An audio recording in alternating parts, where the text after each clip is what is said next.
Bentornati sul canale dell'azienda agricola Venture. Ormai come ogni venerdì vi documentiamo un po' alcuni lavori che facciamo e li riassumiamo nel video settimanale.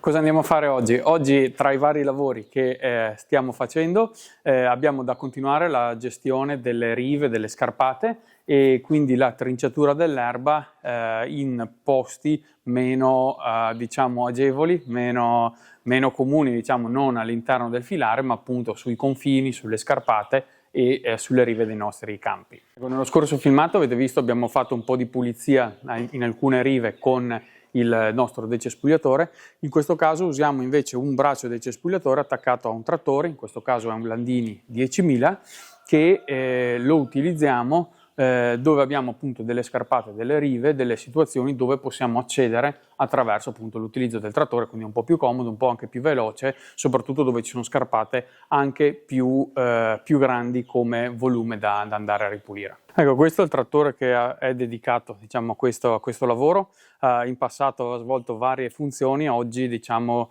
principalmente attaccato al braccio decespugliatore. Questo una volta andava a distribuire liquame, andava a fare piccole lavorazioni diciamo della terra, quindi non le arature pesanti, però magari attaccato all'estirpatore, a un vibrocoltivatore, faceva delle consegne, quindi dei viaggi, dei trasporti di uva, quant'altro, quindi diciamo delle mansioni plurime. In questo momento diciamo è più relegato alla pulizia, alla trinciatura, quindi attaccato diciamo al braccio decespugliatore. Ecco, questo diciamo è composto da un attrezzo che di fatto è il cuore, il lavoro che funge appunto da trincia erba, attaccato a una componente diciamo di movimento, attaccato a un telaio che può essere diciamo modulato attraverso dei pistoni, può andare a fare diverse regolazioni, diverse inclinazioni. Diciamo che il lavoro è di 1 metro abbondante più o meno e ovviamente è più piccolo rispetto a un trince che abbiamo noi, per esempio da 2 metri, 1,60 m, 1,80 m. Questo perché ovviamente il peso è importante, perché il trince magari attaccato al trattore posteriormente ovviamente è attaccato e non ha grosse sollecitazioni come movimenti.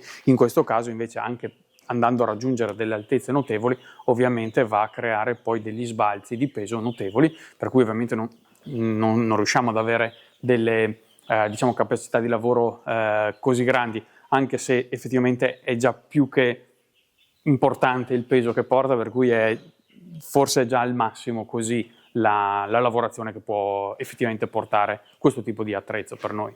Ecco, diciamo, noi in questo momento abbiamo attaccato un trattore diciamo da campo aperto, anche perché appunto con questi pesi, come dicevamo, appunto è importante avere una bella stabilità e ovviamente è composto diciamo l'attrezzo da un serbatoio dell'olio, una pompa che serve appunto per far mandare in circolo, un po' come tutti gli attrezzi che avete visto, che avevamo presentato, che serve appunto per mandare in circolo appunto tutta la componente idraulica, e ovviamente ha un comando in cabina composto da delle leve idrauliche non elettriche che vanno appunto a comandare i vari pistoni, i vari movimenti. Ovviamente tutto il movimento è dato dalla presenza di una presa cardanica collegata ovviamente alla presa di forza del trattore attraverso il cardano, che serve appunto per creare l'energia che serve a poi a fare tutti i movimenti del braccio.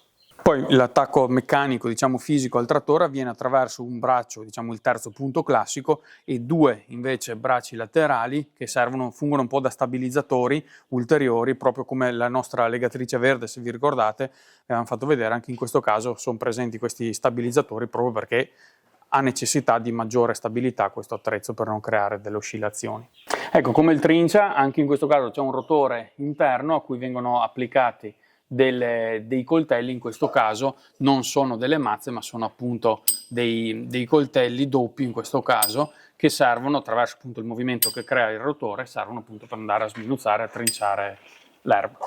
Ecco, in questo caso, a differenza diciamo delle mazze, nella nostra situazione, insomma, ci sono altre invece magari situazioni dove presentano altre tipologie di mazze. In questo caso è anche abbastanza utile perché magari nelle rive si trovano piccoli arbusti, qualche volta si incontrano purtroppo qualche ostacolo, dei sassi eccetera, forse questi si danneggiano leggermente meno rispetto alle mazze dove possono anche creare qualche danno. Ecco. Noi ecco, abbiamo questa diciamo, situazione, magari ci scrivete nei commenti se avete un braccio, un trincio, eccetera, come ce l'avete organizzato voi in azienda. Bene, adesso andiamo a vedere in campo come lavora. Ovviamente prima andiamo a ingrassare i vari punti che devono essere lubrificati e poi appunto proseguiamo in campagna e vi facciamo vedere come funziona insomma questo attrezzo.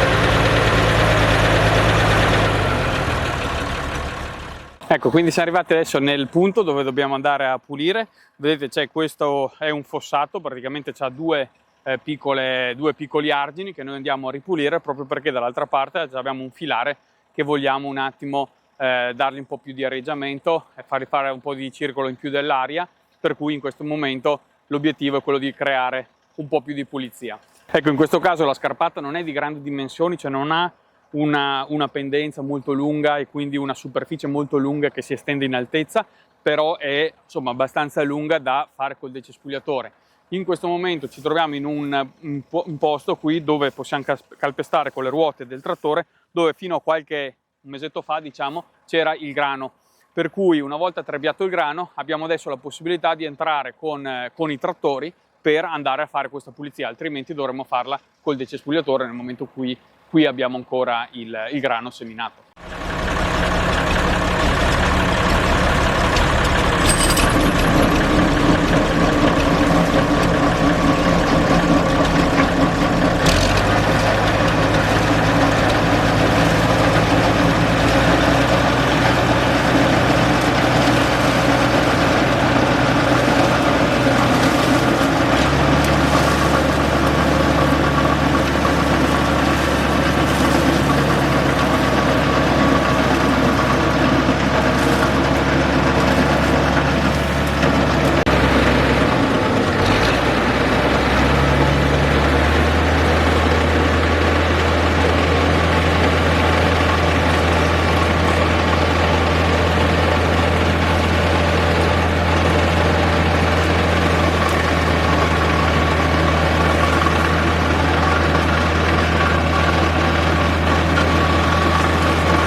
Ecco, in questo punto, diciamo, in questo punto che andiamo a lavorare, non si riesce forse ad apprezzare la comodità del braccio e di tutti i movimenti che riesce a fare, perché effettivamente con un trincia fossi si potrebbe pulire almeno una parte del fossato. L'altro ovviamente non sarebbe possibile, ma appunto con il braccio del cespugliatore è fattibile. Magari adesso vi facciamo vedere con alcune leve come andiamo a muovere appunto le varie componenti, così si riesce a capire meglio i vari movimenti che compie questo attrezzo. Ecco, innanzitutto la comodità di questo trattore è che comunque ha il super riduttore, ci consente di inserire delle gamme veramente basse come velocità, alzare un po' i giri del motore in modo tale da renderlo bello su di giri, insomma bello allegro, e quindi avanzando a una velocità molto ridotta si riesce a creare una bella pulizia. Ovviamente questo non è un lavoro che va fatto tutte le settimane, diciamo quando abbiamo un attimo di tempo, qualche serata o qualche giorno che piove, come abbiamo fatto un video scorso, ci dedichiamo a questo lavoro se abbiamo il tempo da farlo, insomma. Ecco, come avevamo detto, tutti i comandi non sono elettronici, ma sono completamente idraulici, per cui attraverso le leve riusciamo ad andare a comandare i vari movimenti. Di fatto andiamo a comandare i pistoni, attraverso i pistoni che si allungano o si accorciano, ovviamente andranno a creare degli angoli differenti tra le varie componenti che vanno a collegare appunto i pistoni, quindi creano il movimento. Il primo serve per andare a creare una posizione completa del braccio se la si vuole più sotto al trattore o completamente posteriore al trattore. Questo serve per abbassare o alzare il primo pistone, quindi abbassare completamente tutto il gruppo che va a lavorare. Ha un secondo pistone che assomiglia di fatto a al risultato che si ottiene lavorando su questo pistone, per cui si abbassa ulteriormente, quindi ci si avvicina più o meno al suolo in base appunto se si vuole avvicinarsi oppure distanziarsi in base al punto di taglio che si vuole ottenere. E infine questo serve per andare a creare l'obliquità o meno, o l'orizzontalità rispetto al piano di lavoro, quindi in base alla riva che ci si trova di fronte andremo a muovere queste leve. Ovviamente una volta regolato il nostro braccio, per fare lavorare il rotore oppure per farlo spegnere si aziona questa leva in modo tale da andare a lavorare proprio sul rubinetto idraulico che permette al rotore stesso di girare. Ecco, ovviamente lavorando con questo attrezzo la difficoltà è un po' avere gli occhi un po' da tutte le parti, perché bisogna sempre ovviamente stare attenti a non farsi del male, quindi avere sempre un'idea di dove si stia procedendo e non andare a danneggiare l'attrezzo o eventuali altri materiali che si possono trovare all'interno del perimetro che si va a lavorare. Come in questo caso abbiamo un idrante, questo è un idrante del consorzio, quindi una presa dell'acqua del consorzio. In questo momento noi non la stiamo usando, però è presente sul nostro percorso, per cui noi che conosciamo questo fossato, questo appezzamento, sappiamo che in un dato punto c'è la presenza di questo. Ovviamente se si lavorasse in campi o in appezzamenti dove non si conosce effettivamente la situazione, è giusto farsi dire farsi dare qualche idea degli eventuali ostacoli, oppure scendere, dare una controllata appunto prima di fare il lavoro, perché sennò dopo sono veramente danni. Ecco, voi bisogna sempre stare attenti, oltre alla direzione in cui si va a procedere, appunto eventualmente a eventuali buche, stare attenti, quindi in questo senso avere un trattore abbastanza largo piazzato aiuta, e con delle ruote abbastanza grandi in modo tale da dare più stabilità, soprattutto ecco non in questo caso dove il braccio lavora praticamente a raso terra, ma nel caso dove abbiamo appunto alcune rive, alcune scarpate dove c'hai delle belle pendenze e il braccio sbalza in alto, ovviamente porta il baricentro, il peso fuori dall'asse diciamo del trattore, e per cui in quel caso lì si rischiano ribaltamenti. Ovviamente con dei trattori più grandi è meno frequente. Se ci avessimo attaccato un fruttettino, ovviamente magari con un terreno non proprio connesso, ecco, si rischierebbe di farsi anche del male, insomma.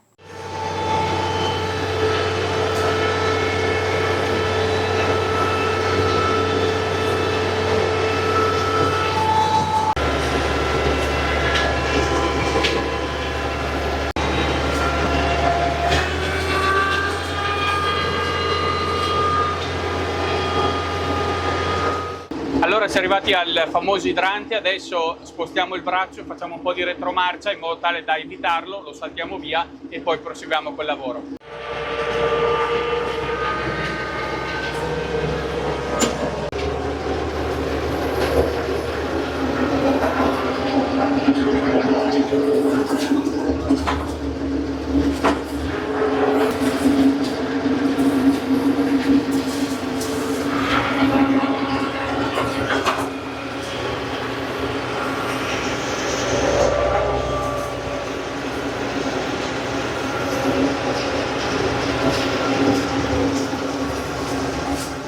Ecco, adesso vi facciamo vedere un po' come siamo, come l'obiettivo insomma che abbiamo raggiunto è questo. Quindi sicuramente abbiamo abbassato molto la presenza dell'erba. Probabilmente faremo un passaggio anche qua un po' più a raso con il braccio, inclinandolo, quindi faremo un passaggio successivo, ma intanto vogliamo tirare via il grosso in modo tale da avere già un'idea di come viene fuori il lavoro. Adesso vi facciamo vedere come era prima, così potete anche valutare un po' la situazione. Ecco, questa è la situazione appunto che dobbiamo andare a risolvere. Vedete, erbe veramente alte e anche molto molto fitte. Ovviamente questo perché abbiamo avuto situazioni di pioggia e sole alternate e quindi l'erba è esplosa. In una estate proprio come questa sicuramente avere il braccio di cespugliatore ci ha dato una mano in modo tale da contenere il più possibile l'umidità vicino alle viti. Ecco, ovviamente col decespugliatore, come vi abbiamo fatto vedere nello scorso video, viene fuori un lavoro un po' più delicato, un po' più preciso, sicuramente un po' più fine. In questo caso magari è un lavoro leggermente più grossolano, dopo dipende se vogliamo fare un ulteriore passaggio appunto di rifinitura oppure ci accontentiamo, andiamo avanti e va bene così, dipende un po' dal tempo che abbiamo, insomma. Ovviamente la situazione che ci troviamo in questo momento è veramente tanta erba, è molto fitta e molto, molto alta. Se dovessimo affrontarla col decespugliatore ci metteremo sicuramente di più faticoso e quindi ci vorrebbero veramente delle ore per andare a fare un lavoro che dopo verrebbe sicuramente molto, molto bene, però ovviamente non avrebbe molto senso nell'ottica della nostra azienda. Ecco, noi andiamo avanti adesso con questo lavoro perché abbiamo varie rive da passare in questi giorni, per cui dobbiamo un po' darci dentro. Ci ha fatto piacere condividere con voi anche questo lavoro. Come al solito vi lasciamo qualche video qua in fondo che potete andare a recuperare magari se vi siete persi qualche puntata della settimana scorsa e ci vediamo prossimo venerdì con un nuovo contenuto. Vi ringraziamo ancora di essere stati con noi, se volete iscrivetevi al canale.